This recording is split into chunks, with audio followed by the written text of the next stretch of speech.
नमस्कार दोस्तों, मैं डॉक्टर पवन शर्मा अनूपगढ़ से आज आपके सामने रणथंभौर दुर्ग के बारे में चर्चा करने आया हूं। तो अपने रणथंभौर दुर्ग के बारे में पूरी डिटेल से जानेंगे।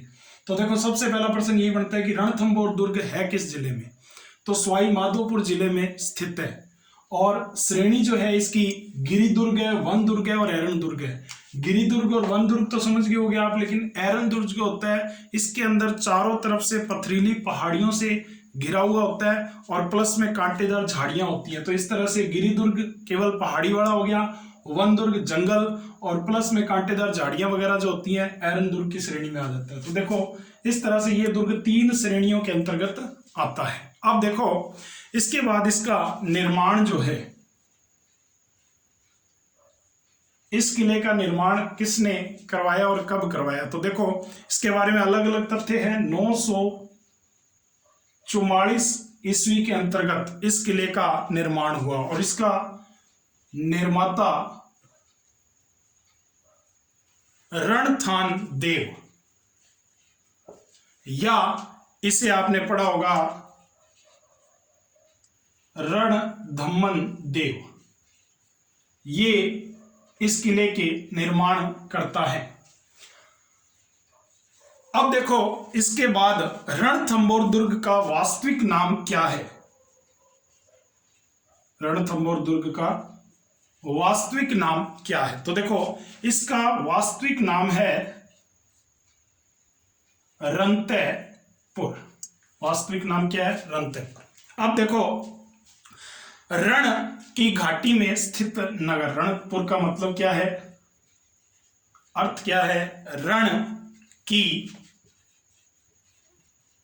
घाटी में स्थित नगर, रण की घाटी में स्थित नगर। तो ये रणतेपुर का अर्थ है। अब देखो कि रण क्या है। तो देखो, 2 पहाड़ियां हैं, एक रण है और एक थंब। तो देखो, रण का अर्थ है उस पहाड़ी का नाम है जो कि किले की पहाड़ी से कुछ नीचे स्थित है। किले की पहाड़ी से कुछ नीचे स्थित है, उसका नाम क्या है? रण है। फिर देखो, जो दूसरी पहाड़ी है थंब, यानी कि स्तंभ, ठीक है। स्तंभ उस पहाड़ी का नाम है जिस पर यह किला बना हुआ है, जिस पर यह किला बना हुआ है। अब देखो, इसी से इसका नाम रणस्तंभपुर या रणथंभौर पड़ा था। इसी से इसका नाम क्या पड़ा था? रणस्तंभपुर या रणथंभौर पड़ा था। ठीक है दोस्तों। अब देखो, इसके अंतर्गत इसके उपनाम क्या क्या हैं। इस दुर्ग के उपनाम क्या क्या हैं। तो देखो कि इस दुर्ग के उपनामों में सबसे पहला जो नाम है दुर्गा अधिराज दुर्ग, ठीक है। फिर दूसरा जो इसका नाम है, हमीर से जुड़ा हुआ है और हमीर की आन बान का प्रतीक है, तो इसलिए हमीर से जुड़ा हुआ है, ये भी इसका उपनाम बुलाते हैं, हमीर की आन बान। फिर देखो, तीसरा जो इसका उपनाम है, चित्तौड़गढ़ का किला आपने सुना होगा, चित्तौड़गढ़ का छोटा भाई भी इसको कहते हैं। तो इस तरह से ये इसके उपनाम है, दुर्गा अधिराज, हमीर की आनबान और चित्तौड़गढ़ का छोटा भाई। अब देखो कि इसके बाद हम बात करते हैं रणथंभौर दुर्ग के प्रवेश द्वार के बारे में, कि रणथंभौर के दुर्ग के प्रवेश द्वार क्या क्या है। तो देखो, सबसे पहले जो मुख्य प्रवेश द्वार है उसकी बात करते हैं।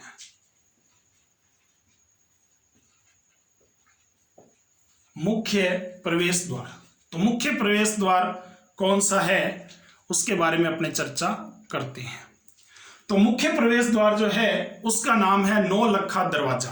अब देखो, ध्यान से सुनना, नौलखा दरवाजा, ये सेकंड ग्रेड के पेपर के अंदर 2014 में प्रश्न आ चुका है कि मुख्य प्रवेश द्वार जो अलग होता है वही पेपर में पूछा जाता है, ये ध्यान रखना। ठीक है दोस्तों, अब देखो इस नौलखा दरवाजे पर एक लेख लिखा हुआ है। क्या लिखा हुआ है? एक लेख लिखा हुआ है, और इस लेख के अनुसार यह बताया जाता है कि इस दरवाजे का निर्माण जीर्णोद्वार जो है जयपुर के महाराजा जगत सिंह ने करवाया था। जीर्णोद्वार दोबारा बनाया जाता है उसको बोलते हैं। ठीक है दोस्तों, अब देखो इसके अलावा अन्य प्रवेश द्वार और कौन कौन से, नाम बता देता हूं, याद नहीं करने अपने को। तो देखो अन्य प्रवेश द्वार में दूसरा जो प्रवेश द्वार है उसका नाम है हाथी पोल। पहला तो नौलखा दरवाजा मुख्य हो गया, दूसरा हाथी पोल। ठीक है दोस्तों, फिर देखो इसके बाद जो तीसरा है वो है गणेश पोल।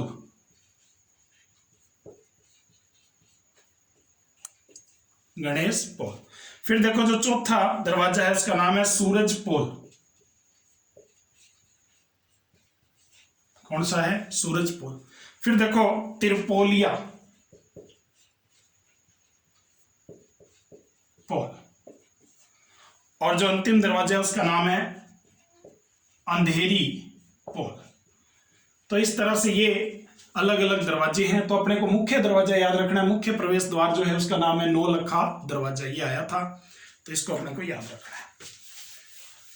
अब देखो इस दुर्ग के बारे में कुछ ऐतिहासिक बातें हैं, कुछ प्रमुख कथन हैं।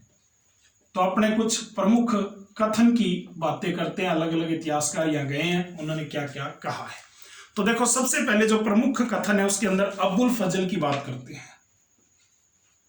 अबुल फजल ने इस किले के बारे में क्या कहा है? तो देखो कि ये जो किला है, अबुल फजल कहता है और दुर्ग नंगे हैं परंतु यह दुर्ग बख्तर बंद है। इसका क्या मतलब है? तो देखो इस तरह से ये किला बना हुआ है, और इस किले दो पहाड़ियों के बीच में ये किला है, और 7 पहाड़ियों से घिरा हुआ है चारों तरफ से ये किला। तो दूर से ये दिखाई नहीं देता है, इसीलिए अबुल फजल ने ऐसा कथन कहा है कि और दुर्ग नंगे हैं, यह बख्तर बंद है। तो इस तरह से ये इनका कथन है। ठीक है दोस्तों, अब देखो कि इसके अलावा जो प्रमुख कथन में है, दूसरा जो कथन है वो हीराचंद ओझा का कथन है। हीराचंद ओझा ने इस किले के बारे में क्या कथन कहा है? तो देखो रणथंभौर का किला है जो वो अंडाकृति जैसा बना हुआ है। कैसा बना हुआ है? अंडाकृति का, और ऊंचे पहाड़ पर स्थित है। ऊंचे पहाड़ पर स्थित है, और उसके चारों ओर पहाड़ियां बनी हुई हैं। और उसके चारों ओर क्या है? पहाड़ियां जो बनी हुई हैं, ये किले की रक्षा के लिए है। ऐसा किसने कहा है? हीराचंद ओझा जी ने। ठीक है, अब देखो कि इसके अलावा एक और कथन बहुत आपने सुना होगा कि ऐसे 10 किलों को तो मैं मुसलमान के एक बाल के बराबर भी नहीं समझता हूं। ऐसा कथन आपने सुना होगा। ये कथन सुल्तान जलालुद्दीन फिरोज खिलजी का था, और उसी कथन के बारे में अपने बात करने जा रहे हैं। लेकिन उससे पहले थोड़ी सी आपको कहानी बतानी पड़ेगी कि क्या हुआ था, कैसे ये कथन कहा गया था। तो देखो कि रणथंभौर दुर्ग पर 1291-92 ईस्वी की बात है। कब की बात है? 1291-92 ईस्वी की बात है। उस समय सुल्तान जलालुद्दीन फिरोज खिलजी, पूरा नाम है जलालुद्दीन फिरोज खिलजी, इन्होंने, दिल्ली से थे ये उस समय, इन्होंने दुर्ग पर आक्रमण किया। दुर्ग पर क्या किया? आक्रमण किया। और जैसे कि ये दुर्ग है, और इस दुर्ग पर पहुंचने के लिए पहले मुख्य मार्ग पर एक छोटा किला बना हुआ था जिसका नाम था झाइन दुर्ग। और ये जो झाइन दुर्ग है, इसे रणथंभौर दुर्ग की कुंजी कहा जाता है। रणथंभौर दुर्ग की कुंजी। अगर ये दुर्ग जीता जाएगा तो ही इस दुर्ग पर जीतने की संभावना बनती है। अगर इस दुर्ग को नहीं जीत पाएंगे तो ये दुर्ग नहीं जीता जा सकता है। ठीक है दोस्तों, तो इसका ध्यान रखना है, झाइन दुर्ग।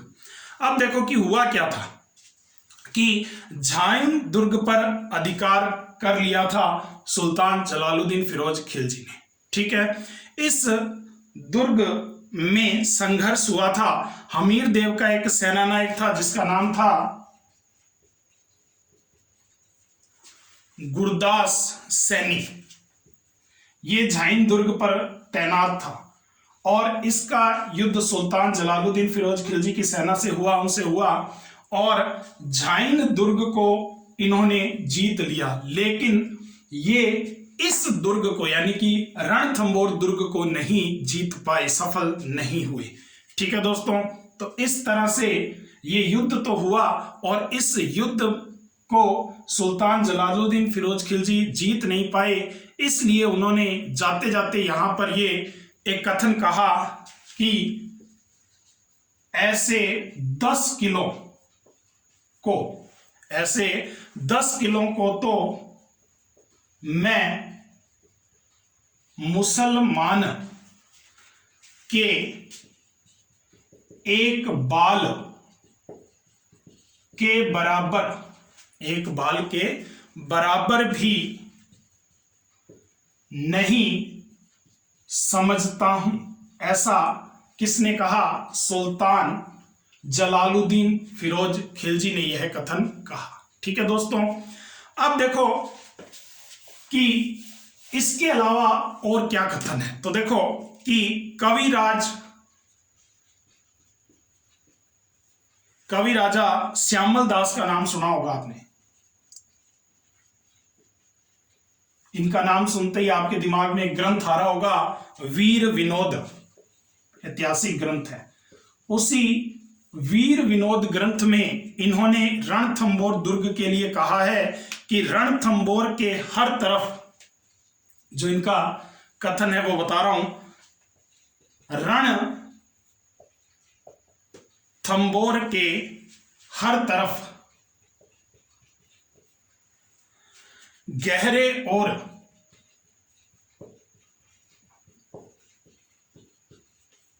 पेचदार नाले व पहाड़ है, जो तंग रास्तों से गुजरते हैं। तो इसके कारण ये दुर्ग जो है दुर्भेद्य बन जाता है, ऐसा कविराज श्यामल दास ने कहा है। तो ये कथन कवि राजा श्यामल दास का है। अब देखो कि ये तो इसके बारे में प्रमुख कथन हो गए। अब हम बात करते हैं इस दुर्ग में क्या क्या देखने लायक है, यानी कि दर्शनीय स्थल क्या क्या है, क्या क्या बना हुआ है। तो दुर्ग में बात करते हैं क्या क्या दर्शनीय स्थल है, क्या क्या बना हुआ है, ये सारी बातें अपने विस्तार से करते हैं। तो देखो सबसे पहले कुछ महल है। सबसे पहले पहला महल है, यहां जोगी महल स्थित है। कौन सा महल है? जोगी महल है। दूसरा यहां पर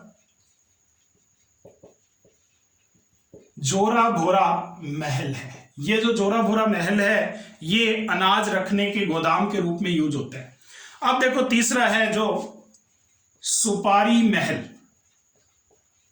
दोस्तों ये जो सुपारी महल है इसकी सबसे बड़ी खासियत क्या है? तो देखो इसकी विशेषता पूछी जा सकती है। यहां पर मंदिर भी बना हुआ है और यहां पर मस्जिद भी बनी हुई है। ठीक है, और प्लस में यहां पर गिरजाघर भी बना हुआ है।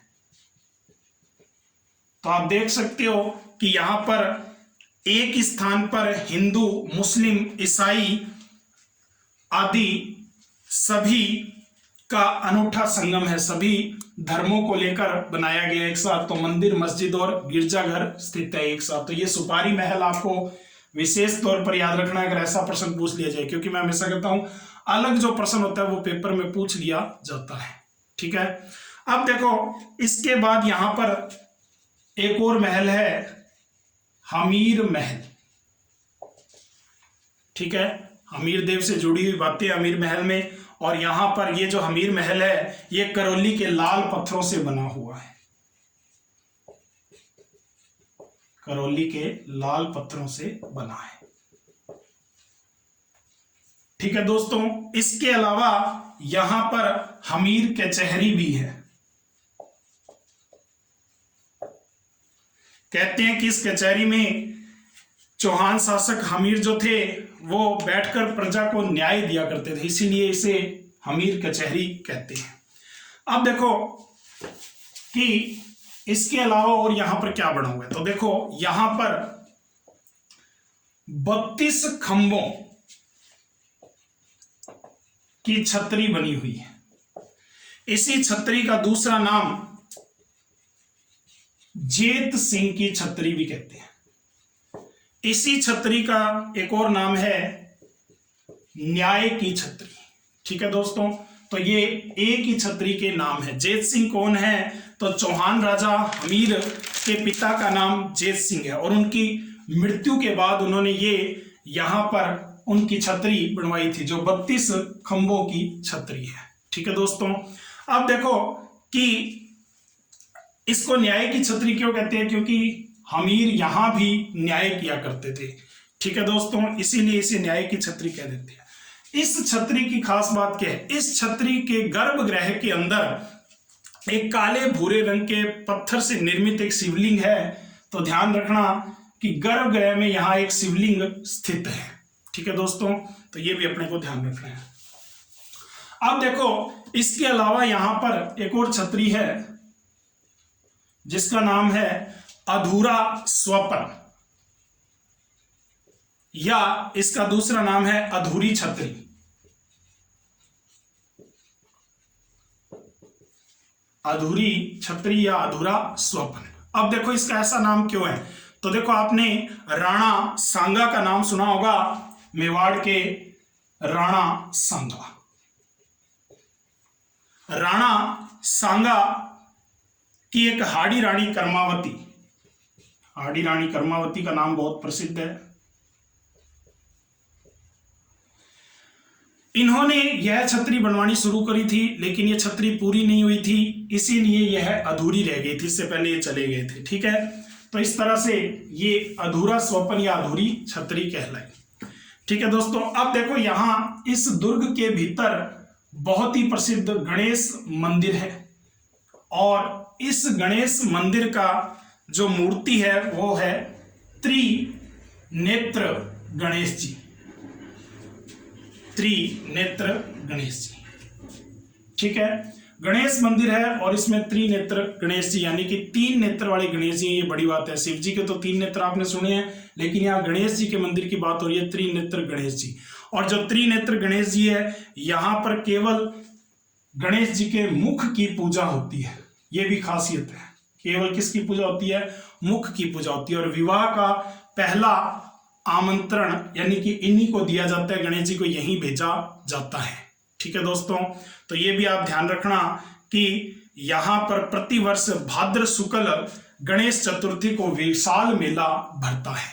ठीक है दोस्तों, अब देखो कि इस दुर्ग के जो गणेश मंदिर है उसके पूर्व में एक अज्ञात जल स्रोत है और ये जो जल स्रोत है इसका नाम है गुप्त गंगा। तो ये भी आप थोड़ा ध्यान रखना। ठीक है दोस्तों, ओके है। तो इस तरह से ये दुर्ग में प्रसिद्ध मंदिर है। इसके अलावा दुर्ग में पीर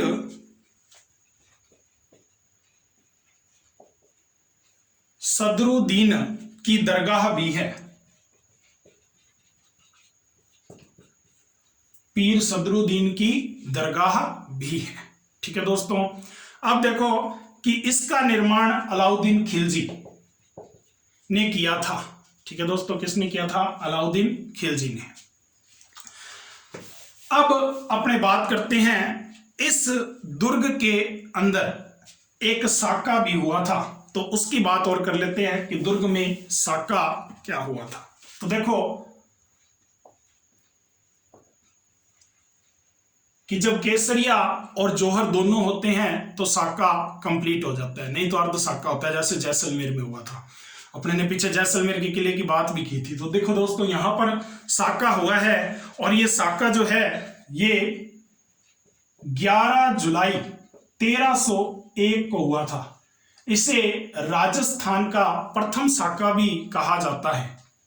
तो इसकी पूरी डिटेल से बात करते हैं कि क्या था इस समय, क्या क्या बातें हैं। तो देखो कि इस समय कारण क्या था ये साका होने का, इसके पीछे की कहानी मैं आपको बताने जा रहा हूं, तो ध्यान से सुनना कि क्या कहानी है। उस समय अलाउद्दीन खिलजी का राज था दिल्ली में। अलाउद्दीन खिलजी, एक का मतलब अलाउद्दीन खिलजी, और अलाउद्दीन खिलजी का एक सेनापति था।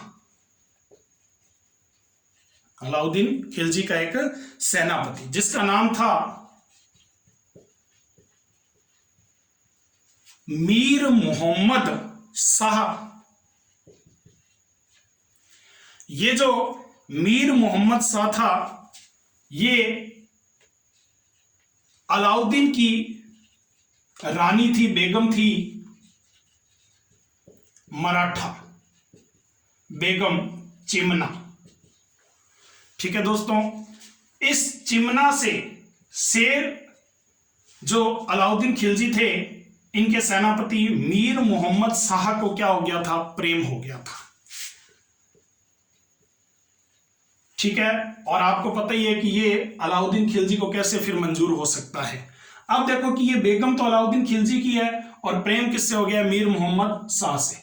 अब इन दोनों ने मिलकर एक षड्यंत्र रचा कि हम अलाउद्दीन खिलजी को रास्ते से हटा देंगे और दिल्ली का तख्त व ताज अपने पास कर लेंगे।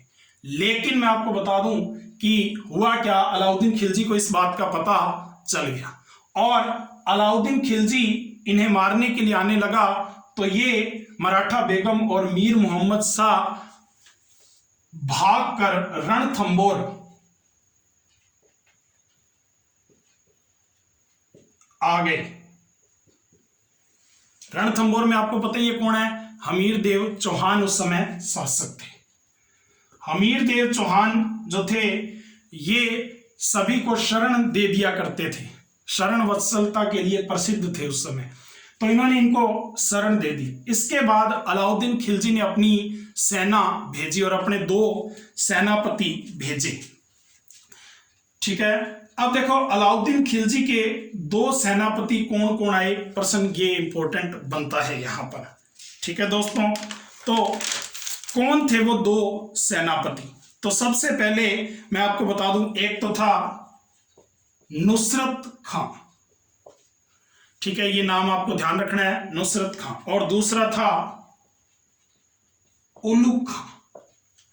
ठीक है, ये अलाउद्दीन के 2 सेनापति थे।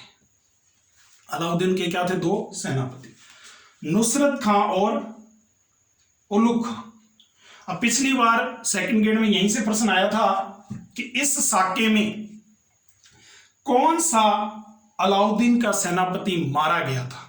तो याद रखना कि नुसरत शाह जो नुसरत खां थे ये इस साके में, यानी कि इस 11 जुलाई 1301 के साके में, रणथंबोर के साके में मारे गए थे। ये प्रश्न इंपॉर्टेंट बनता है। ठीक है दोस्तों, तो आप ध्यान रखना। और अब बचा हुआ प्रश्न जो है उलुग खां है। उलुग खां को बाद में इसी रणथंबोर दुर्ग को सौंप दिया जाएगा।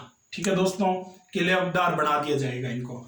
अब देखो कि अपने बात करते हैं आगे की कि इधर हमीर देव थे और इधर ये सेनापति थे। युद्ध हुआ और युद्ध में जब नुसरत खां मारे गए तो अलाउद्दीन खिलजी अपनी सेना लेकर स्वयं आ गए पूरी, और स्वयं भी खुद आ गए और आकर इन्होंने क्या किया, घेरा डाल लिया। ये जो घेरा है ये 1300 में घेरा डाला गया था और 1301 तक घेरा चला था। लगभग 1 साल का घेरा चला था।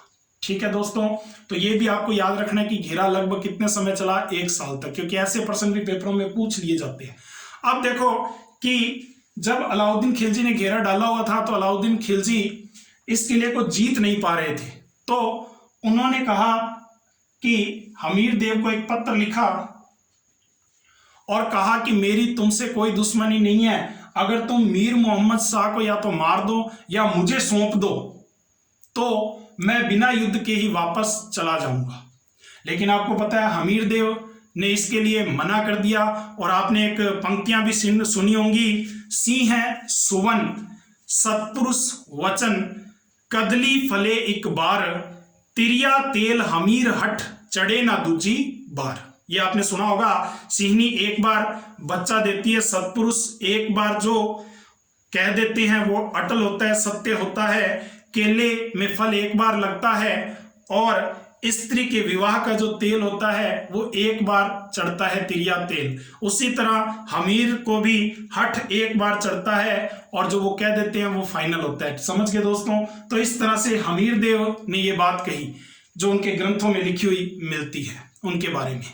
ठीक है दोस्तों, अब देखो कि घेरा डाल लिया गया और जब अलाउद्दीन खिलजी जीत नहीं पा रहा था तो अलाउद्दीन खिलजी ने षड्यंत्र रचा। और षड्यंत्र रचने के बाद क्या किया तो देखो कि यहां पर हमीर देव जो थे इनके भी दो सेनापति थे। एक का नाम था रणमल, एक का नाम था रणमल और दूसरे का नाम था रतिपाल। रणमल और रतिपाल। ठीक है दोस्तों, अब देखो जो रणमल और रतिपाल जो सेनापति थे ये किसके थे? हमीर देव के। अब अलाउद्दीन ने क्या किया कि रणमल और रतिपाल को बूंदी परगने का लालच दिया और अपनी ओर मिला लिया। इन्होंने इस लालच में आकर हमीर देव के साथ धोखा किया और वहां जो खाद्यान्न था उसके अंदर हड्डियां वगैरह डलवा दी, जिसके कारण खाद्यान्न की कमी हो गई। अब जब खाद्यान्न की कमी हो गई तो आप समझते हो कि युद्ध करना आवश्यक हो गया, खाने को भोजन नहीं था, इसलिए मरने से पहले केसरिया किया जाए, यही विचार किया गया हमीर देव का। तो देखो कि यहां पर इस तरह से केसरिया किया जाएगा और केसरिया की तारीख है 11 जुलाई 1301 को केसरिया होगा और जोहर भी होगा। ठीक है, तो दोस्तों आप बात समझ गए होंगे। अब देखो कि यहां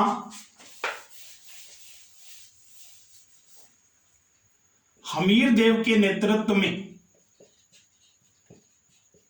केसरिया हुआ और दूसरा यहां जल जोहर हुआ। और जल जोहर जो था हमीर देव की पत्नी रंग देवी के नेतृत्व में हुआ।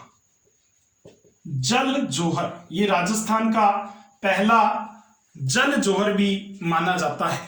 ठीक है, राजस्थान का पहला साका भी इसे ही कहते हैं 1301 में।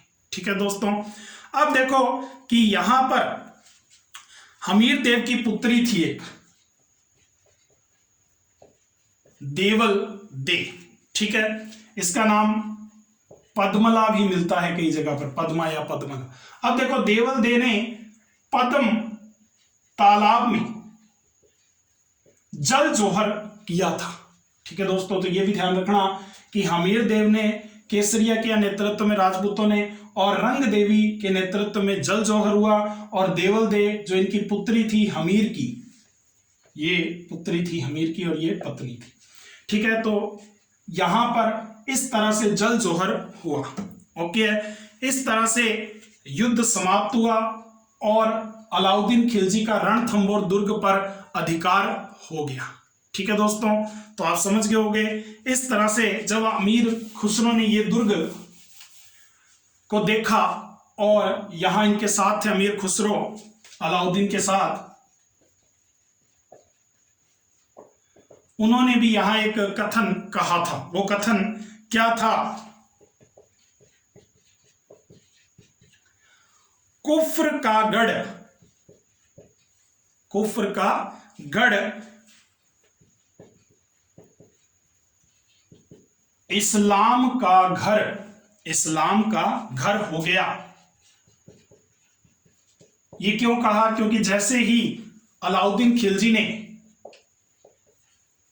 ये युद्ध जीता और जीतने के बाद इन्होंने इस किले के अंदर मंदिर वगैरह मूर्तियां वगैरह तुड़वाने का आदेश दे दिया, तुड़वा दी गई, तब इन्होंने ये कहा कि कुफ्र का गढ़ इस्लाम का घर हो गया। ठीक है दोस्तों, तो इस तरह से अलाउद्दीन खिलजी के ये सारी बातें हैं। और हमीर देव चौहान की आन बान शान का प्रतीक भी रणथंभौर दुर्ग है। अब थोड़ी सी बात कर लेते हैं, एक दो प्रश्न पूछे जाते हैं पेपरों में, जैसे अरादा क्या है? तो अरादा ये पत्थर फेंकने का एक हथियार था।